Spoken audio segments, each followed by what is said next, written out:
Queria orar com você agora para a gente falar um pouquinho da palavra de Deus nessa noite. Senhor Jesus, nós te agradecemos por tudo que tu tem feito até agora, por tudo que nós temos ouvido, pela tua presença aqui no nosso meio e a tua presença lá na casa dos teus servos, Senhor, no trabalho, onde quer que eles estejam, Senhor. Te agradecemos porque tu és onipresente, tu estás em todos os lugares, Senhor, está nos abençoando. Perdoa nossas falhas, Senhor, nós não somos nem sequer dignos de mencionar teu nome, Senhor. Mas tu és misericordioso, nós somos homens e mulheres necessitados da tua graça, Senhor, da tua benevolência e da tua bondade, Jesus. Fica conosco nessa noite, Senhor. Fala conosco em nome de Jesus. Amém, Senhor. Amém. Queria que você abrisse aí a tua Bíblia, você ou o teu aplicativo de celular, para a gente ler apenas 2 versículos da palavra de Deus. Hebreus capítulo 4, versos 15 e 16. Inclusive, hoje eu coloquei esse texto no site da igreja, no devocional, e a gente vai explanar um pouquinho sobre isso, tá bem? Hebreus capítulo 4, verso 15 e 16 diz: Porque não temos sumo sacerdote que não possa compadecer-se das nossas fraquezas. Antes foi ele tentado em todas as coisas, a nossa semelhança, mas sem pecado. Acheguemo-nos, portanto, confiadamente junto ao trono da graça, a fim de recebermos misericórdia e acharmos graça para socorro em ocasião oportuna. Amém. A gente está vivendo uma época que a gente jamais poderia prever isso há um tempo atrás. O mundo está vivendo algo cuja semelhança só ocorreu há mais de 100 anos atrás na chamada gripe espanhola, que de espanhola não tinha nada, a gente já falou isso algumas vezes na igreja, né? E após esse advento, quando morreram aí, os historiadores falam em cerca de 100 milhões de pessoas. Ela matou mais do que a guerra, a gripe espanhola. E ela chegou no Brasil e Rio de Janeiro teve cerca de 30 mil mortes em cerca de uma semana. Isso lá em 1918. E de lá para cá o que aconteceu? A penicilina foi descoberta, medicamentos poderosos foram desenvolvidos, Deus permitiu que a ciência livrasse o mundo de uma série de doenças. Muitas doenças foram erradicadas. O Brasil, até um certo tempo atrás, tinha o certificado de estar imune ao sarampo. E algum tempo atrás a gente viu que pessoas estavam morrendo de sarampo, coisa que quando a gente era pequeno a gente dizia que era a doença que a gente pegava uma vez na vida, que era bom pegar logo, passar lá logo para não passar mais por isso. Eu mesmo tive. E com o passar do tempo, algumas doenças acabaram sendo deixadas de lado, porque a mortalidade ela acabou sendo mínima, né? Até 4, 5 anos atrás, um tempo atrás, quem falava assim que alguém estava gripado, fulano está gripado, falava, vitamina C e cama, isso vai passar. Ninguém achava que seria letal, era uma coisa comum ficar gripado. E aí com o passar do tempo desenvolveram-se vacinas, né, e o povo foi ficando mais protegido em relação a isso. E na atual pandemia, a gente tem visto que o grupo que tem sido mais ameaçado, o grupo que tem sido mais tem corrido mais riscos é exatamente o grupo de idosos. É uma coisa que a gente entende, em algumas casas as pessoas ainda valorizam bastante o idoso, né? A gente vê que na cultura oriental, por exemplo, a pessoa mais velha da casa, o avô, a avó, que acho que é Bazan, que eles são chamados, ele tem uma palavra ali, de poder de decisão muito grande. As pessoas não tomam decisões que englobem o bem-estar da casa sem consultar os avós, sem consultar os mais velhos, porque a experiência é levada muito em conta. Eu conheço muitas pessoas, eu sou uma delas, que prefere ser atendido por um médico mais idoso, mais experiente, do que por um recém-formado. E não que tecnicamente talvez o recém-formado não tenha talvez até entendimento mais atualizado do que o médico mais velho, mas o mais velho tem experiência de vida, então ele passa muito mais segurança. É algo interessante porque eu perdi meu avô tinha mais de 90 anos, e uma das coisas que eu mais gostava do seu Zeca era exatamente de ficar perto dele, exatamente de ouvir as histórias dele, de conversar com ele. Gostava bastante disso. E passava horas ali contando da vida dele, contando da experiência. Por quê? Porque essas pessoas trazem experiência. E a experiência muitas vezes traz segurança para a gente, para tomar decisões, para passar por certas situações, para conduzir a nossa vida por determinados caminhos que a gente não conduziria sem a experiência dos mais idosos.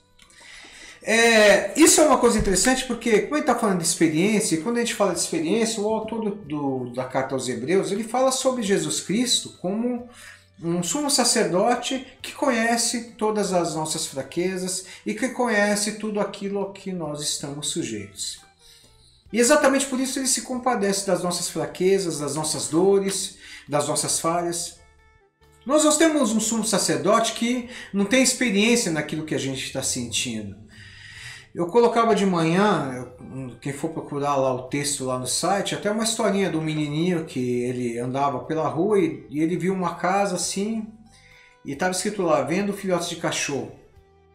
E ele chegou perto, ele bateu na porta, o dono da casa deixou ele entrar, ele foi lá e viu um monte de cachorrinhos e ele gostou de um que estava mancando, que era bem novinho, e ele falou, eu quero esse aqui, quanto custa? E aí o dono lá falou, custa R$50. Ele falou, olha, eu tenho 10, se o senhor concordar, eu dou 10, eu levo o cachorrinho e todo mês eu venho dar R$10 para o senhor durante os próximos 4 meses até pagar ele. E a história conta que o dono da casa estranhou e falou, escuta, esse cachorro vai te dar trabalho. O senhor está vendo que ele é aleijado de nascença, ele vai crescer e vai te dar trabalho, menino. Aí o menino levantou a perninha da calça assim, e aí o dono da casa pôde ver lá um aparelhinho assim colocado para endireitar a perna, porque o menino tinha nascido com problema nas pernas. E ele também mancava. E ele falou, olha, eu quero ele porque eu sei bem o que ele passa. Eu vou entender tudo que ele não conseguiu fazer, vou entender as dores dele, as frustrações dele, eu vou procurar ser o melhor amigo para ele, porque eu sei o que ele passa. Quando a gente transfere isso um pouco para o nosso dia a dia,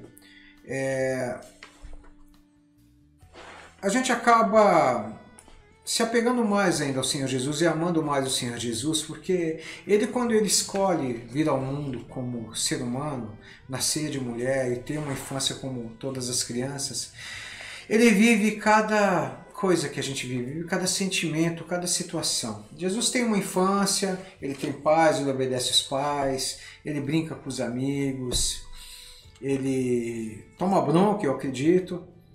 E ele vive uma infância normal e ele passa por tudo que a gente passa, ele passa por medos, dissabores, por tristeza. A Bíblia nos mostra Jesus irado com os vendilhões do templo, nos mostra Jesus com fome, passando fome no meio do deserto, no meio de 40 dias no deserto, nos mostra um Jesus angustiado, pedindo a Deus que, se possível, tirasse aquele cálice dele, aquela necessidade de morrer daquela maneira que ele sabia que teria que morrer. Nós vemos um Jesus com uma pressão muito grande sobre si. A Bíblia fala que brotam gotas de sangue no seu suor, de tanta pressão que ele estava passando naqueles momentos que antecediam o seu sofrimento. Nós vemos um Jesus se sentindo extremamente abandonado pelo Pai, quando ele diz lá na cruz, Deus meu, por que me desamparaste? E eu tenho certeza que você, em algum momento dessa semana, se sentiu desamparado. Oh, Senhor, isso não vai passar. Senhor, quando é que a vida vai retomar a normalidade? E aí entra um pouco de reflexão da nossa parte, porque nós não valorizávamos essa vida normal que nós tínhamos até um mês atrás. Até um mês atrás, para muita gente, era um sacrifício chegar em casa cansado numa quinta-feira à noite e ir para a igreja. Para muita gente era um sacrifício acordar num domingo de manhã e ir para a escola dominical. Para muita gente era complicado abrir mão num sábado, que de repente eu podia sair para jantar com o esposo, com a família, fazer festa e prestigiar os jovens no culto deles, ou as irmãs no trabalho delas. É uma normalidade que a gente na realidade não valorizou tanto quanto valorizaria agora. E eu comentava até com meu irmão, com minha esposa esses dias, que muita gente se sentiu tocada nessa quarentena. Muita gente vai mudar de vida, mas a grande maioria não vai mudar de vida. Quando as coisas voltarem ao normal, a vida vai voltar ao normal como era antes. Ou seja, ruim. E a gente não tem que voltar ao que era, a gente tem que voltar melhor. O Senhor Jesus, ele, quando estava entre nós, ele passou essa mesma angústia que você está passando dentro de casa. E a gente faz aquela comparação, né? As celebridades têm casa grande, tem chácara, tem piscina, tem...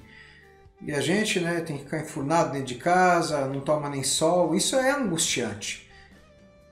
Mas É importante que a gente entenda que a Bíblia diz que há tempo para todas as coisas. Esse é o momento da gente ficar recolhido. Esse é o momento da gente esperar até que o Senhor Jesus nos dê o livramento, até que a gente tenha certeza de que pode sair para a rua, pode se abraçar, pode conviver, pode viver junto, pode ir na farmácia, pode ir no açougue, pode ir na casa do amigo, pode tudo. Mas nesse momento é o momento de nós estarmos recolhidos. E aí não é recolhido de maneira sem fazer nada, né? Aproveite, eu estou dizendo muito, busque a Deus. Deus está te dando uma chance. Muita gente dizia que não tinha tempo de orar, agora tem tempo de sobra para orar. Então, ao invés de ficar acabando aí com o catálogo da Netflix, vai orar ao Senhor. Ao invés de ficar aí assaltando a geladeira, isso é uma coisa interessante, que o culto reencontro, a gente vai precisar de reforço nas cadeiras, eu acho, porque a gente está comendo muito, né? Então acho que a gente vai precisar reforçar as cadeiras da voz de Cristo, porque os irmãos vão voltar tudo meio gordinho, eu me incluo nessa. Ao invés de ficar soltando a geladeira, vai ler a palavra de Deus, leia um bom livro. E aí não tem nem desculpa de dizer, olha, eu não tenho como ir na livraria, a livraria está fechada, baixa na internet, a internet está aí para isso. Baixe bons livros, aprenda, o aprendizado também é bacana, eu não falo só aprender teologicamente, vai aprender sobre cultura, vai estudar um pouquinho, vai ler um pouco, vai entender um pouco sobre... até sobre saúde mesmo, vai entender sobre as coisas da vida. Uma coisa bacana a gente investir em conhecimento. E a Bíblia fala que a gente erra por não conhecer as Escrituras. É o momento da gente começar a conhecer as Escrituras. A gente tem tentado, dentro da medida do possível, trazer a escola dominical aos domingos, né? Daqui a pouco a gente vai passar para os irmãos o material. Domingo vai ter escola dominical, vai ter assunto. Daqui a pouco a gente vai passar nos grupos, os irmãos poderem já ir se inteirando do assunto.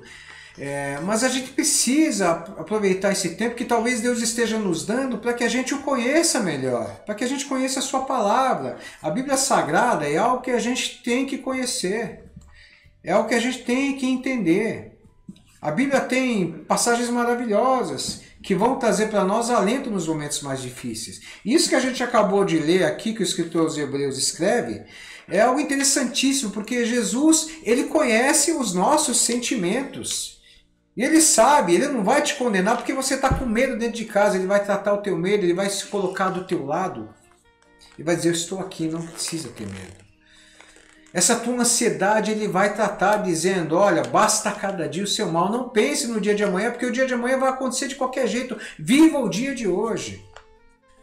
Eu vi uma charge aí do Snoopy, do Charlie Brown esses dias aí.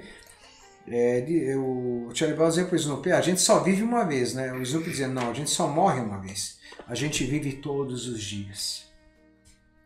E o melhor de viver é viver com Cristo. É viver na sua presença. É viver sabendo que as nossas falhas são grandes, mas não são suficientes para fazer com que Deus deixe de nos amar. É entender que o ser humano, ele pisou na bola por séculos e séculos e milênios, mas nem isso foi suficiente para fazer com que Deus mudasse o seu plano de salvação, de mandar o seu filho para morrer por mim e por você.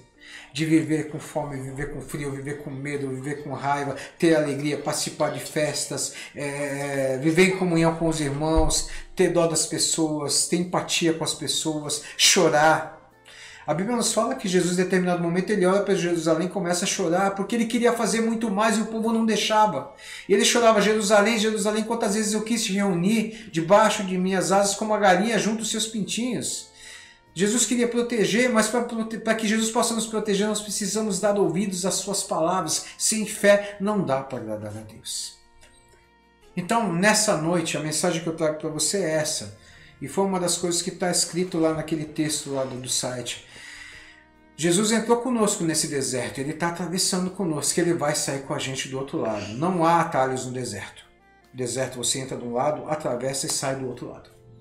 O deserto não tem atalhos. Que você tiver que passar nessa quarentena, que Deus tiver que tratar junto de você, no deserto que ele nos levou, o deserto pessoal de cada um, ele vai tratar. Olhe para Jesus, ouça suas palavras. Quanto mais cedo nós aprendermos, mais fácil nossa situação diante de Deus estará resolvida. Isso teve um começo, irmãos. Eu acho que a gente não está nem no meio, mas isso vai ter um fim. E é importante que a gente não olhe apenas para si, mas que a gente ore. de uma maneira muito clara por aqueles que estão passando por problemas difíceis aí.